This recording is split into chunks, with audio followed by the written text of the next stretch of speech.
भूतले स्वयं रूपकथामय्यं ददाति स्वपदान्तिकं वन्देऽहं श्रीगुरो श्रीयुतपदकमलं श्रीगुरून् वैष्णवांश च श्रीरूपं साग्रजातं सहगणरघुनाथान्वितं तं सजीवं साद्वैतं सावधूतं परिजनसहितं कृष्णचैतन्यदेवं श्रीराधाकृष्णपादान् सहगणललिता श्रीविशाखान्वितांश नमो ओं विष्णुपादाय कृष्णप्रेष्ठाय भूतले श्रीमते भक्तिवेदांत स्वामिनीति नामिने नमस्ते सरस्वती देवी गौरवाणी प्रचारिणे निर्विशेष शून्यवादी पाश्चात्य देशतारिणे वाञ्छाकल्पतरुभ्यश्च कृपा सिन्धुभ्य एव च पतितानां पावनेभ्यो वैष्णवेभ्यो नमो नमः। नमो महावदान्याय कृष्णप्रेमप्रदायते कृष्णाय कृष्णचैतन्यनाम्ने गौरत्विषे नमः। हे कृष्णा करुणा सिन्धो दीनबन्धो जगत्पते गोपेश गोपिकान्त राधाकान्त नमोस्तुते। तप्त काञ्चन गौरांगी राधे वृन्दावनेश्वरी वृषभानुसुते देवी प्रणमामि हरिप्रिये। नीलांचल निवासाय नित्याय परमात्मने बलभद्र सुभद्राय जगन्नाथाय ते नमः। जय श्री कृष्ण चैतन्य प्रभु नित्यानंद श्री अद्वैत गदाधर श्रीवासादि गौर भक्तवृंद। हरे कृष्णा कृष्ण कृष्ण हरे हरे हरे राम राम हरे हरे। हरे कृष्ण कृष्ण कृष्ण हरे राम राम हरे हरे। हरे कृष्ण कृष्ण हरे राम हरे हरे। एकम शास्त्रम देवकी पुत्र गीतम एको देवो देवकी पुत्र एव च एको मंत्रस्य तस्य नामानि यानि कर्मस्य एकम तस्य देवस्य सेवा। हरे कृष्णा कृष्ण कृष्ण हरे राम राम हरे हरे। हरे कृष्ण माता जी।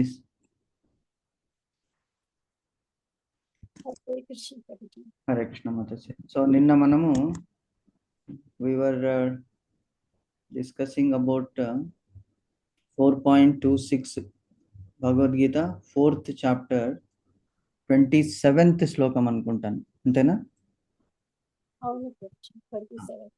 27th. ఓకే. సో మొత్తం చదివేశాము, తర్వాత అర్థాలు, తర్వాత తాత్పర్యము, భాష్యము కూడా చదివాము. సో మనము అక్కడ బేసికలీ 10 ప్రాణవాయువుల గురించి డిస్కస్ చేస్తున్నాము. అందులో 5 ప్రైమరీ అంటే మోస్ట్ ఇంపార్టెంట్ అండ్ 5 సెకండరీ వాయువుల గురించి డిస్కస్ చేస్తున్నాం నిన్న. సో అందులో అంటే భగవంతుడు ఏం చెప్తున్నాడు? సర్వాణీంద్రియ కర్మాణి ప్రాణకర్మాణి చాపరే ఆత్మ సంయమ యోగాగ్నో జుహ్వతి జ్ఞానదీపితే. అంటే ఏమిటి? మనం మనస్సు ఇంద్రియం, యాక్చువల్లీ పంచ జ్ఞానేంద్రియాలు, పంచ కర్మేంద్రియాలు, పంచ జ్ఞానేంద్రియాలు, మనస్సు, బుద్ధి, అహంకారము, ఇవన్నీ కూడా మనతో కర్మలు చేయిస్తాయి అన్నమాట. సో దీంట్లో మెయిన్ భగవంతుడు ఏమంటున్నాడంటే, మనో ఇంద్రియ నిగ్రహం ద్వారా ఆత్మ అనుభూతిని సాధించడంలో ఆసక్తి కలిగిన కొందరు సమస్త ఇంద్రియ కర్మలను మరియు ప్రాణవాయు కర్మలను మనోనిగ్రహం అనే అగ్నిలో ఆహుతి చేయుదురు అని చెప్తున్నాడు. అంటే మనకి ఏమర్థమైంది ఇందులో? యజ్ఞం అనేటువంటిది చాలా రకాలు ఉన్నాయి. యజ్ఞము అన్నా తపస్సు అన్నా అంతా భగవంతునికే పేరు అన్నమాట. యజ్ఞనామక పరమాత్ముడు అని మనం చూసాం. సో మనం చేస్తున్నది తపస్సు చేస్తున్నారు. తపస్సు అంటే ఏమిటి? తపము అంటే కాల్వడము, తపం అంటే వేడి కానీ కాల్చడము కానీ అంటే మనము మన ఇంద్రియాల ద్వారా ఈ నిగ్రహిస్తున్నాము. కర్మేంద్రియాలు, జ్ఞానేంద్రియాలు, మనస్సు, బుద్ధి, అహంకారం అన్నిటినీ కూడా నిగ్రహించి మనము ఆ తపస్సు, జ్ఞానయజ్ఞం అనండి, అంటే ఇప్పుడు చేస్తున్నది ఏమి యజ్ఞము? జ్ఞానయజ్ఞము. జపయజ్ఞము, జపం చేస్తున్నాము. అలాగే హోమం చేస్తున్నాము. ఇవన్నీ కూడా యజ్ఞాల కిందికే వస్తాయన్నమాట. సో ఈ యజ్ఞాల్లో మనము మనస్సు, బుద్ధి, అహంకారము, పంచ కర్మేంద్రియాలు, పంచ జ్ఞానేంద్రియాలు అన్నీ కూడా ఒక దగ్గరికి చేర్చి ఆ చేసే కర్మలన్నిటినీ కూడా భగవంతునికి అర్పణం చేస్తున్నాం అన్నమాట. సో ఇది అగ్ని అనే మనోనిగ్రహము అనేటువంటిది అగ్ని. అంటే యజ్ఞం చేయకపోయినా ఇప్పుడు మనో నిగ్రహం చేస్తున్నాం కదా, ఇప్పుడు మనకు 1/2 అవర్ 45 మినిట్స్ ఏం చేస్తున్నాము? మిగతావన్నీ పక్కన పెట్టేస్తున్నాము.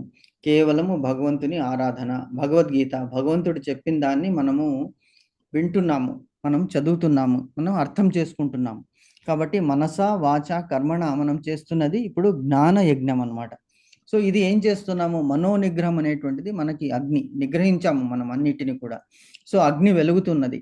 సో ఆ అగ్నిలో ఏం వేస్తున్నాము? ద్రవ్యములు ఏమిటి అంటే మనము చేసేటువంటి భగవద్ ఆరాధన, ఈ భగవంతుని నామ రూప గుణ మహిమలను గురించి డిస్కస్ చేస్తున్నాము. భగవంతుడు చెప్పిన దాన్ని మనం అనుసరించడానికి ప్రయత్నం చేస్తున్నాము.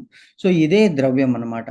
సో ఇలాగా మనోనిగ్రహము ద్వారా ఆత్మానుభూతిని సాధిస్తాను. ఆత్మ అనుభూతి అంటే మన ఆత్మ దర్శనం ఎలాగ కలుగుతుంది? ఆత్మ దర్శనము ఎలా కలుగుతుంది అంటే, మనకి ఈ మూడవ కన్ను అంటారు. మూడవ కంటు అందరికీ అంటే మనకి బయటికి కనిపించదు. కానీ లోపల ఆజ్ఞా చక్రం అనేటువంటిది 2 నుదిటి మధ్యలో ఉంటుంది. బొట్టు పెట్టుకుంటాం గదా! అక్కడ. ఆ ఆజ్ఞా చక్రం అని ఉంటుంది. అందుకే ఎప్పుడు అక్కడ బొట్టు పెట్టుకోవాలి. మన హైందవ సంప్రదాయం అంతా కూడా చాలా సైంటిఫిక్. అంటే సైంటిఫిక్ అంటే సైన్స్‌లో ఇప్పుడొచ్చింది కానీ, అంతకుముందు సనాతన ధర్మం అనేటువంటిది అక్కడ ఎప్పుడూ వేడి ఉంటుందనమాట. మూడవ చక్రం ఈశ్వరుడు కన్ను తెరిస్తే ఏమవుతుంది? మొత్తం భస్మమైపోతుంది. సో, అలాగే మనకు కూడా అక్కడ వేడి అనేటుంటుంది. ఆ వేడిని చల్లబరచడానికి అక్కడ మనము ఆ భృకుటి మధ్యలో కుంకుమ అనేటువంటిది పెట్టుకుంటాం. బొట్టు అనేటువంటిది పెట్టుకుంటాం. సో, ఆ మనో ఆహ్, ఇంద్రి ఏమిటి మూడవ కన్ను అనేటువంటిది ఉంటుంది గదా! సో, ఈ కాన్సంట్రేషన్ మనం ఏది చేసినప్పటికి కూడా అందుకే భగవంతుని దర్శనం చేసుకోవడానికి కొంతమంది యోగులు మొత్తం ప్రాణాన్ని ఆ వాయువులన్నిటిని కూడా ఊర్ధ్వంగా తీసుకొస్తారు. పైకి తీసుకొస్తారనమాట. శరీరంలో ఉన్నటువంటి వాయువులన్నని. అంటే ప్రాణ ప్రాణ ప్రాణవాయువు, అపాన వాయువు, ఉదాన వాయువు, సమానము. ప్రాణోపాన, వ్యానోదాన సమాన. ప్రాణము, ప్రాణ ప్రాణోపానము, ప్రాణవాయువు, అపాన వాయువు, వ్యాన వాయువు, ఉదాన వాయువు, సమాన వాయువు అనేటువంటిది. సో, ఇక్కడ నిన్న దాని గురించి మనము డిస్కస్ చేస్తున్నాము. సో, అది ఏమిటి? ఆ వాయువులు ఏమిటి? ఎక్కడెక్కడ ఉంటుంది అంటే, ప్రాణవాయువు ఎక్కడి నుంచి వస్తుంది అంటే, మనము గాలి పీల్చడం ద్వారా వస్తుంది. అంటే మనం ముక్కు ద్వారా పీలుస్తాం గదా! That is the main. మనకి మన అవగాహన లేకుండానే మనము ఆ గాలిని పీల్చడము, వదిలివేయడము చేస్తుంటాము. అందుకే అది ఉన్నంత వరకు అంటే బాడీలో ఆ ప్రాణవాయువు ఎంతవరకు ఉంటుందో అంతవరకు జీవుడు ఉంటాడనమాట. మరి మిగతా వాయువులు అవసరమా అంటే, మిగతా వాయువులు కూడా అవసరము. దేనికి? వాటి కర్మలు, క్రియలు చేయడానికి. సో, ప్రాణవాయువు గురించి మనం నిన్న డిస్కస్ చేసాము. ప్రాణాయామం ఎందుకు చేయాలి? అది వాయువుని కంట్రోల్ చేయాలి. అంటే మనం చేయలేము. కానీ కృషి చేయాలి. వాయువుని ఎలా కంట్రోల్ చేయాలి అంటే, ఉచ్ఛ్వాస, నిశ్వాసల మధ్యలో గ్యాప్. అందుకే ఎంత గ్యాప్ ఉంటుందో మనం పరిగెత్తామనుకోండి. పరిగెత్తినప్పుడు ఏమవుతుంది? ఆయాసం వస్తుంది. తొందరగా మెట్లు ఎక్కుతున్నాం. స్టెప్స్ ఎక్కినప్పుడు ఆయాసం వస్తుంది. వేడిగా వాడిగా ఫాస్ట్‌గా నడుస్తున్నాము. అప్పుడు కూడా ఆయాసం అనేటువంటిది వస్తుంది. సో, దానివల్ల ఏమవుతుందంటే, మనిషి యొక్క ఆయుష్ అనేటువంటిది తగ్గుతుంది. అదే నిదానంగా పీల్చుకోవడము, వదలడము చేసినప్పుడు గ్యాప్ పీలవడము, వదలడము. దాన్నే ప్రాణాయామంలో రేచక, కుంభకం అనేటువంటిది ఉన్నాయన్నమాట. ప్రాణవాయువు. ఆ అదేంటి యోగాలో చెప్తారనమాట. ఈ ప్రాణాయామం అనే దాంట్లో. సో, అది చాలా ఇంపార్టెంట్. ఆ వాయువులు చాలా ఇంపార్టెంట్ అని చెప్తున్నారు. సో, ఇదేమిటి ఏమిటి ప్రాణవాయువు. ఉత్తమాంగి మాతాజీ వచ్చారు. ఓకే. సో, ఫస్ట్ ప్రాణవాయువు, తర్వాత అపాన వాయువు. అపాన వాయువు ఎక్కడుంటుంది? మన పొత్తి కడుపులో నుంచి ఉంటుందన్నమాట. పొత్తి కడుపులో నుంచి ఎందుకు అది ఇంపార్టెంటు అంటే, అక్కడ ఉన్నటువంటి గ్యాసెస్ అన్నీ కూడా బయటికి పంపించేస్తుందన్నమాట. It will push out everything. మలమూత్రాదుల విసర్జనలో అపాన వాయువు చాలా ఇంపార్టెంట్. కొంతమందికి అది డైజెస్ట్ కానప్పుడు అది గ్యాస్ రూపంలో బయటికొచ్చేస్తుందన్నమాట. సో, అందుకే ఎప్పుడు మన ప్రేగులని, పెద్ద పేగు, చిన్న పేగుల్ని చాలా క్లియర్‌గా, సాఫీగా ఉంచుకోవాలి అంటారు. అంటే ఎందుకు ఇది చెప్తున్నాడు భగవంతుడంటే, దేహముని మనం కరెక్ట్‌గా నియంత్రణ చేసుకుంటే, అప్పుడేమవుతుందంటే బుద్ధి will be in its place. నిన్న మనం డిస్కస్ చేశాము. ఒక రథం ఉన్నది. ఆ రథము డెస్టినేషన్‌కి చేరాలి. ఈ దేహం అనేటువంటి రథము. అందులో ఉన్నటువంటి ఆత్మ అనేటువంటి వాడు ప్రయాణికుడు. కారులో కూర్చొని వెళ్తున్నాం. ప్రయాణికుడు ఎక్కడికెళ్ళాలి? డెస్టినేషన్‌కెళ్ళాలి. సో, ఆ ప్రయాణికుడు డెస్టినేషన్‌కి వెళ్ళాలి అంటే కారు సక్రమంగా ఉండాలి. మెయింటైన్ చేసుకోవాలి. కాబట్టి ఈ వాయువుల గురించి భగవంతుడు చెప్తున్నాడు. సో, ప్రాణవాయువు is very important so that it will give long life. Long life ఎందుకయ్యా మనకి అంటే, ఎంతవరకు అంటే ఈ జన్మ అనేటువంటిది చాలా చాలా ఇంపార్టెంట్. మానవ జన్మ. దీంట్లోనే మనం సాధన చేసుకోగలము. కాబట్టి ఈ దేహాన్ని ఎంతవరకు మనము రక్షించుకుంటామో చక్కగా, అప్పుడు మన బుద్ధి సక్రమంగా ఉంటుంది. దేహము ఆరోగ్యంగా ఉంటుంది. ఆత్మకి సాధనకి తోడ్పడుతుందనమాట ఈ రథం అనేటువంటి దేహము. సో, ప్రాణవాయువు అంటే అది మనకి భృకుటి మధ్యలో ఉన్నది.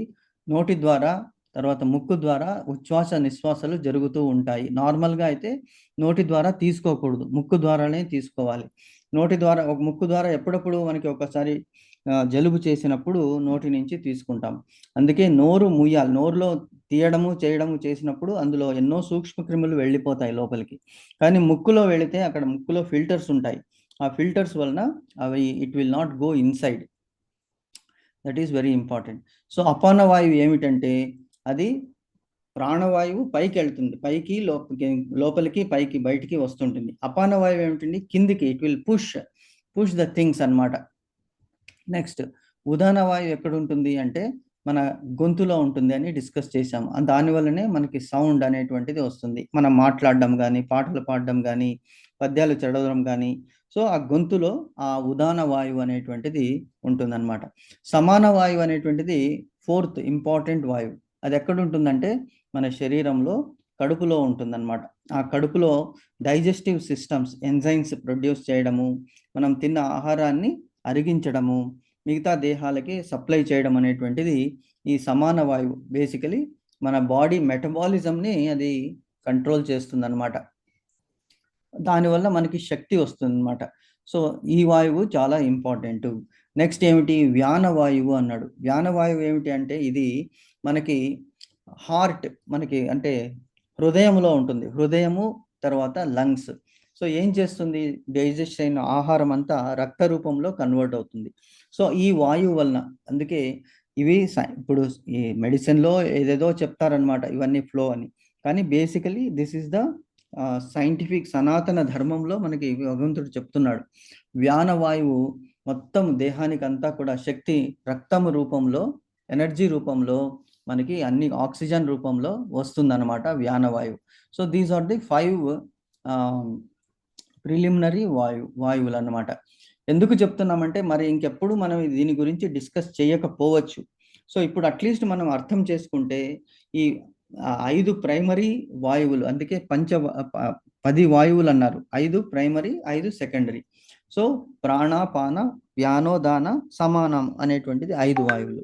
మరి సెకండరీ ఏమిటి, ప్రైమరీ అయిపోయింది కదా, సెకండరీ నాగవాయువు అంటారు. ఈ నాగవాయువు దీనివల్ల ఏమిటి అంటే మన కడుపులో ఉన్నటువంటి పదార్థాలని పైకి కిందికి అంటే బ్యాలెన్స్ చేస్తుంది అనమాట. ఇది మన బాడీలో సమాన వాయువు డైజెస్ట్ చేస్తుంది.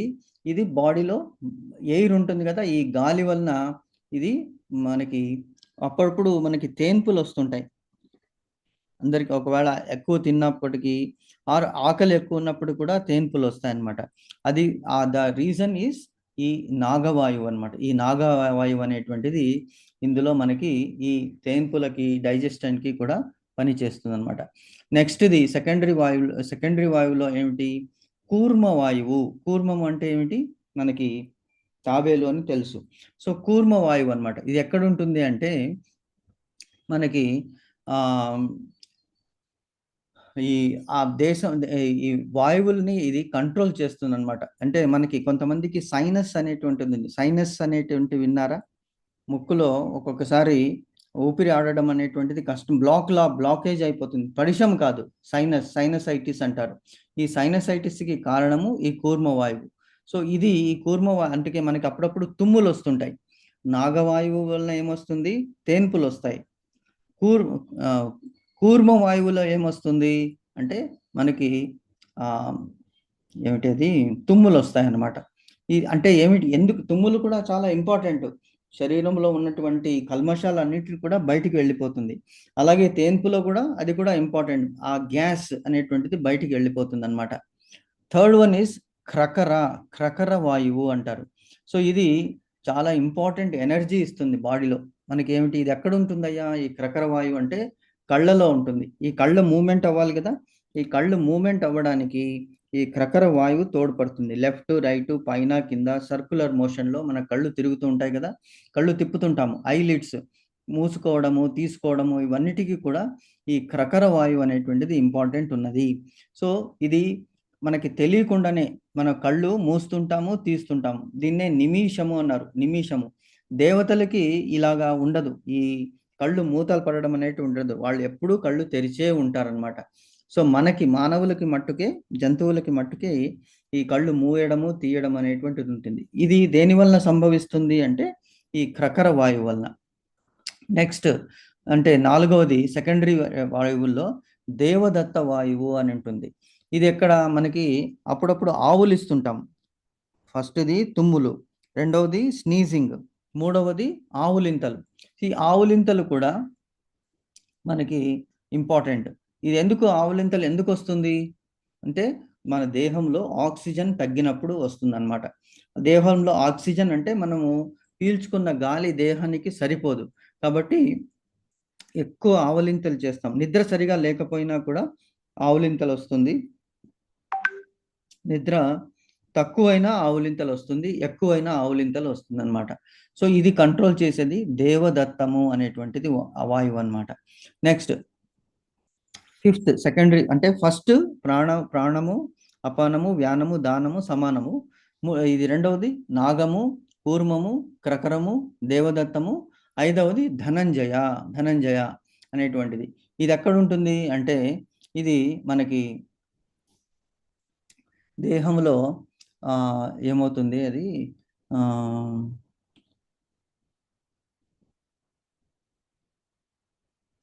దేహంలో అప్పుడప్పుడు మనకి కాళ్ళు పట్టేసినట్టు అవుతాయి. కాళ్ళు కానీ చేతులు కానీ పట్టేసినట్లు అవుతాయి. తిమ్మిరి ఎక్కుతాయి చూడండి. తిమ్మిరి మాతాజీ వింటున్నారా మాతాజీ? హరే కృష్ణ.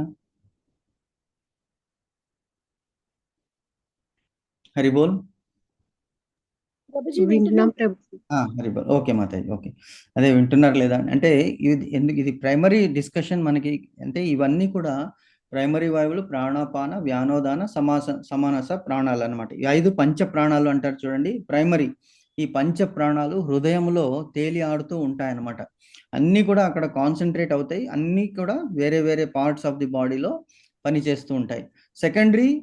సెకండరీ కూడా నాగము, కూర్మము, క్రకరము, తర్వాత దేవదత్తము, ధనంజయ అనేటువంటిది ఎక్కడ అంటే తుమ్ములకి, ఆవులింతలకి, తేన్పులకి, బాడీలో తిమ్మిర్లు ఎక్కడానికి, ఇవన్నిటికీ కూడా అంటే ఆక్సిజన్ తగ్గిపోయినప్పుడు ఈ దేవదత్తం అనేటువంటిది పనిచేస్తూ ఆవులింతలు వచ్చేస్తాయి అన్నమాట. సో ఇవన్నీ కూడా భగవంతుడు చెప్తున్నాడు ఇందులో.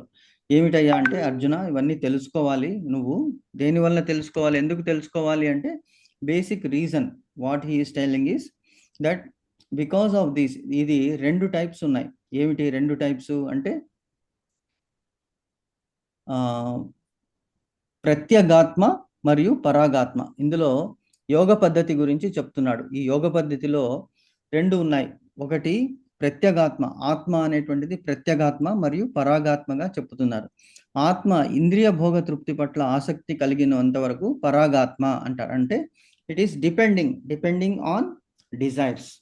ప్రత్యేగాత్మ అంటే భగవంతుని గురించి ఎప్పుడైతే మనం డిస్కస్ చేస్తామో, ఇంద్రియ భోగ ఆసక్తిని విడిచివేస్తామో అది భగవంతునికి అర్పితం అవుతుందన్నమాట కర్మలు. సో ఇవన్నీ కూడా ఆత్మ దేహంలో ఈ వాయువుల ప్రభావం వల్ల చెందుతూ ఉంటుంది. ఆత్మ దేహంలో 10 రకాల వాయువులచే ప్రభావితము చెందుతుండును. దీనిని ప్రాణాయామము ద్వారా అనుభూతి చెందవచ్చును.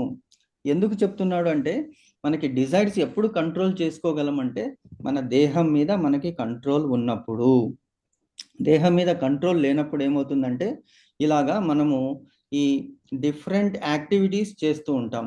సో ఫస్ట్ మనకి ఎలాగా ఈ వాయువులు ఎందుకు ఇంపార్టెంటు, ప్రైమరీ వాయువులు, సెకండరీ వాయువులు అవి ఏం చేస్తాయి, దేనివల్ల అవుతుంది అనేటువంటిది మనం ఇంతవరకు డిస్కస్ చేసాం. నిద్ర తక్కువైనా మనకి ఆవులింతలు వస్తుంది, నిద్ర ఎక్కువైనా ఆవులింతలు వస్తుంది.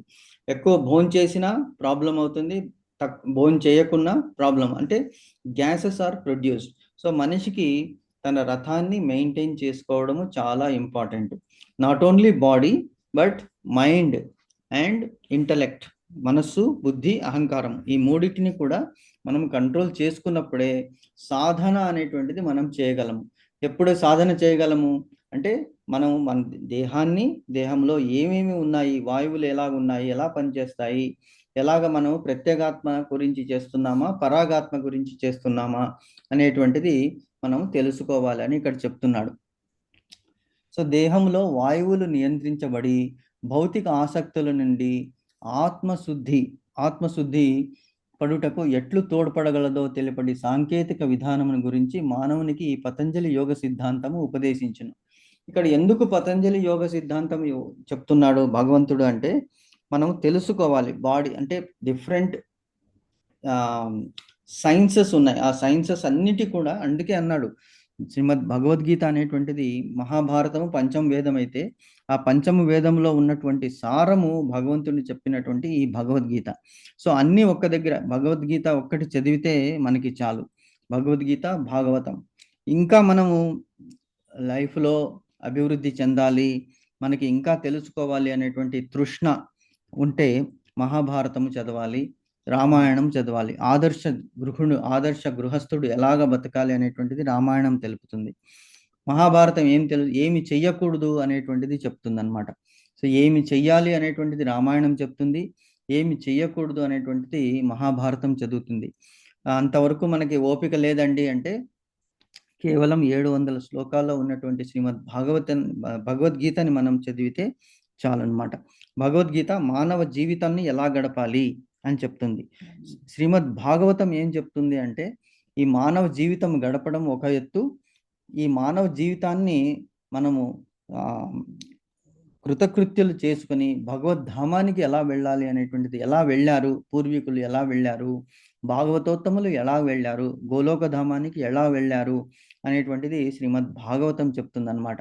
సో ఇది చాలా ఇంపార్టెంట్. రెండు, భగవద్గీత, భాగవతం రెండు ఇంపార్టెంట్. సో ఈ యోగ సిద్ధాంతంలో చెప్పినటువంటి ప్రత్యేగాత్మ, పరాగాత్మ గురించి తెలుసుకుని మనము ప్రత్యేగాత్మగా వైపు వెళ్ళాలి అనేటువంటి చరమ లక్ష్యం అంటే అల్టిమేట్ గోల్. అంటే భగవంతునికే మన కర్మలన్నీ అర్పించాలి, భగవంతుడే సర్వోత్తముడు అనేటువంటి తెలుసుకుని, he is the master, we are the servant అని ఇక్కడ చెప్తున్నాడు. సో మిగతా అన్నీ ఏం చెప్పారంటే కర్మేంద్రియాలు, జ్ఞానేంద్రియాలు. కర్మేంద్రియాలు అంటే ఇక్కడ చెప్తున్నాడు ఏమిటి, చెవులు ఏం చేస్తున్నాయి, చెవులు అనేటువంటిది కర్మేంద్రియము. ఆ జ్ఞానేంద్రియం ఏమిటి, చెవులకి హెల్ప్ చేసే జ్ఞానేంద్రియం అంటే శ్రవణము, వినికిడి, సౌండ్. తర్వాత కన్నులు, ఐస్, హార్డ్వేర్. కర్మేంద్రియాలంటే హార్డ్వేర్, జ్ఞానేంద్రియాలంటే సాఫ్ట్వేర్. అంటే ల్యాప్టాప్ ఉన్నది, ఊరికే ల్యాప్టాప్ కొనుక్కొని వస్తే లాభం లేదు, అందులో సాఫ్ట్వేర్ లోడ్ చేయాలి, మైక్రోసాఫ్ట్ విండోస్, తర్వాత దానికి తగినటువంటి యాంటీవైరస్ ఇవన్నీ చేస్తే అప్పుడు అంటే body and soul work together. So అది అన్నమాట. సో చెవులు, తర్వాత కళ్ళు, ముక్కు ఏం చేస్తుంది, వాసన చూస్తుంది, నాలుక ఏం చేస్తుంది, రుచి చూస్తుంది, మాట్లాడుతుంది. అదే 2 థింగ్స్ ఇట్ విల్ డూ. అందుకే నాలుక చేసేటువంటి 2 పనులు అనమాట. చెవులు ఒకే పని చేస్తుంది, కన్నులు ఒకే పని చేస్తుంది, ముక్కు ఒకే పని చేస్తుంది అనమాట. నాలుక రుచి చూస్తుంది, చేతులు కాళ్ళు స్పర్శకి వినియోగపడుతుంది అనమాట.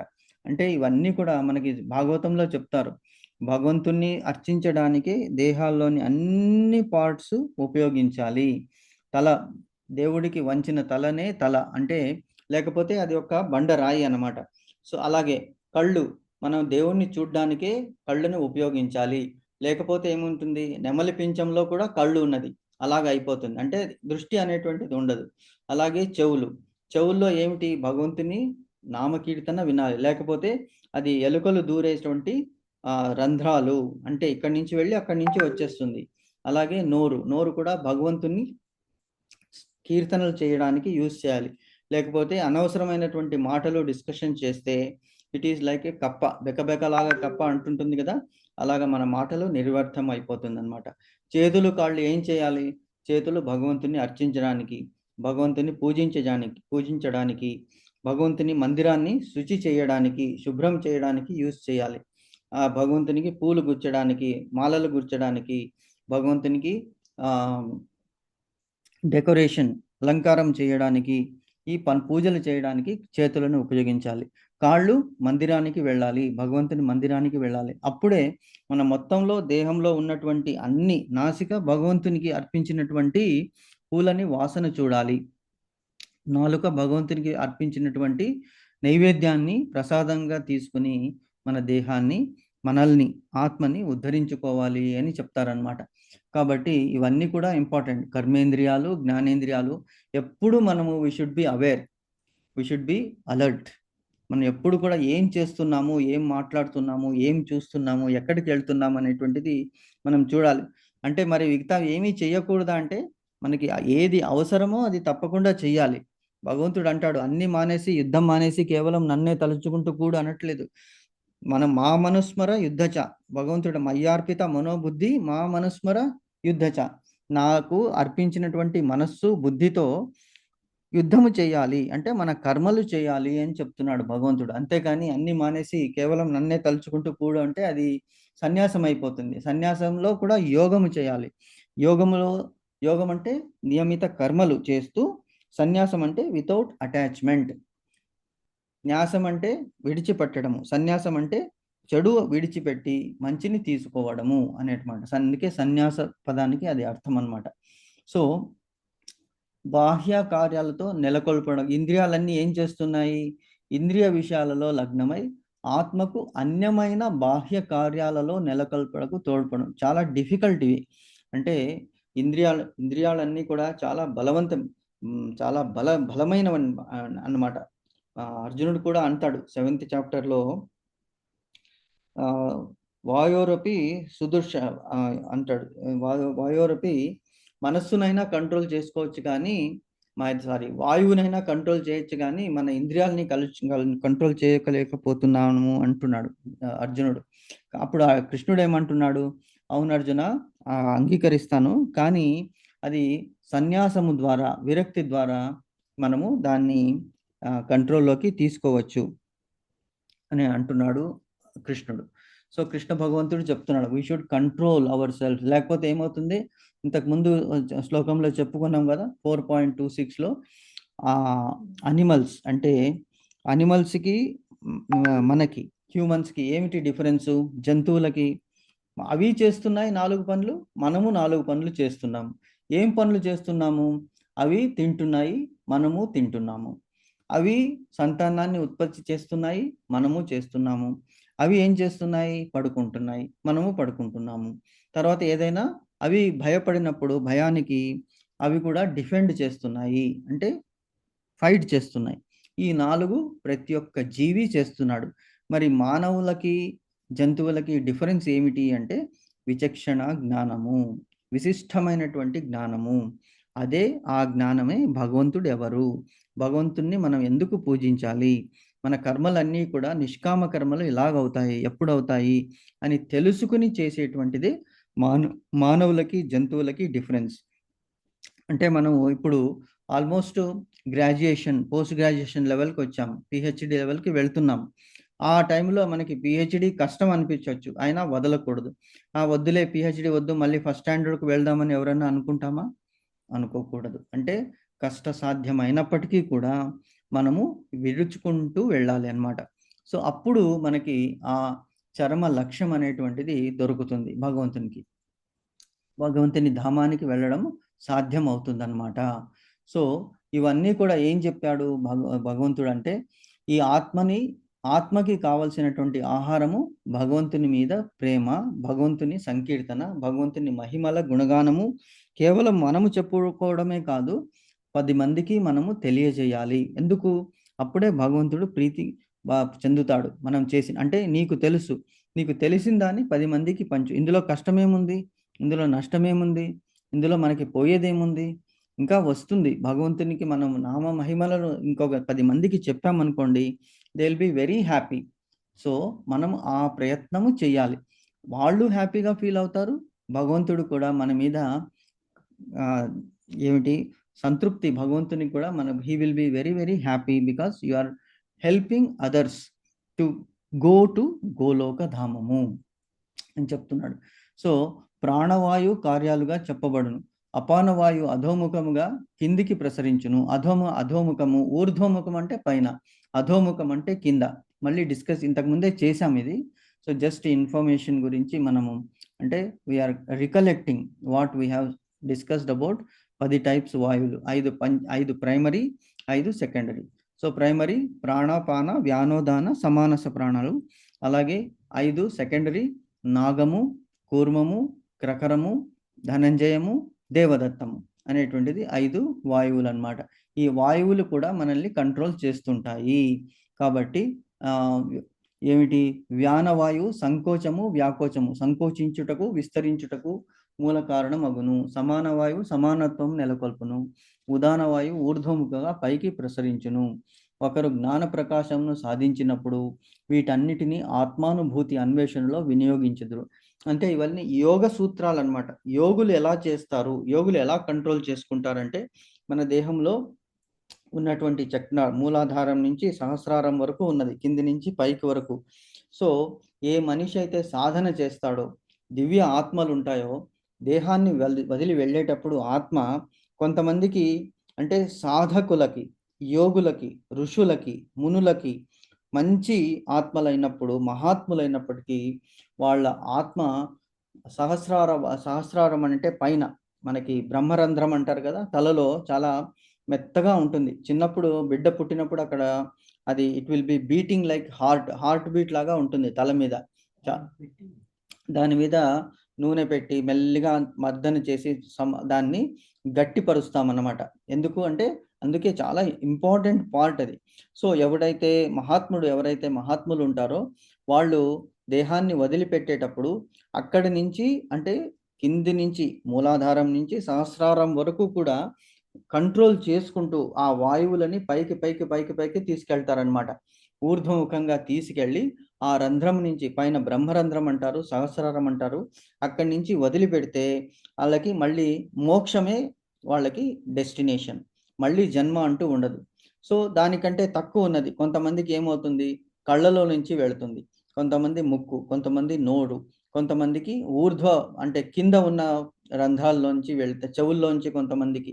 అంటే ఎవరెవరి సాధన ఎలాగుంటుందో, ఎవరెవరికి భగవంతుని మీద ఎంతటి ప్రీతి ఉంటుందో, వాళ్ళు ఏదేదైతే వదులుకుంటారో అంటే కామనలు, డిజైర్స్ ఎప్పుడైతే వదిలిపెడతారో సో దానివలన వాళ్ళకి అటువంటి సద్గతి అనేటువంటిది ప్రాప్తిస్తుంది. వీటన్నిటికీ కారణం ఏమిటంటే ఈ వాయువులు, పంచ ప్రాణాలు ఉన్నటువంటి ప్రైమరీ వాయువులు 5, సెకండరీ వాయువులు 5 కూడా ఇవి కంట్రోల్ మనం చేసుకుంటూ వెళ్ళాలి. అందుకే మనం ఎక్కడంటే అక్కడ అది తినకూడదు, ఎప్పుడంటే అప్పుడు తినకూడదు.